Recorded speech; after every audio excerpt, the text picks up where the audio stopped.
নমস্কার। আমরা কালকে গেছিলাম সন্ন্যাসীদের নাচ দেখতে। এখানে এই সন্ন্যাসীদের নাচকে বলে হাজরা নাচ। মানে চড়ক পুজোর আগের দিন এই সন্ন্যাসীদের নাচ হয়, তারপর এনাদের মন্ত্র দিয়ে ছেড়ে দেওয়া হয়। সারা রাত এনারা বাইরে থাকে, মানে সারা রাত শ্মশানে থাকে, আবার ভোরবেলা ফিরে আসে।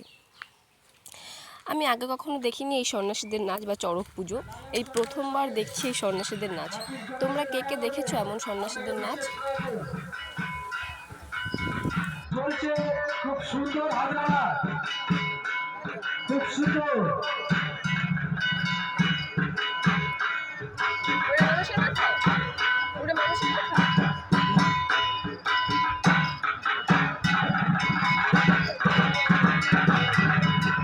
মাঠের পূর্ব প্রান্তের দিকটা ফাঁকা করে দেবে।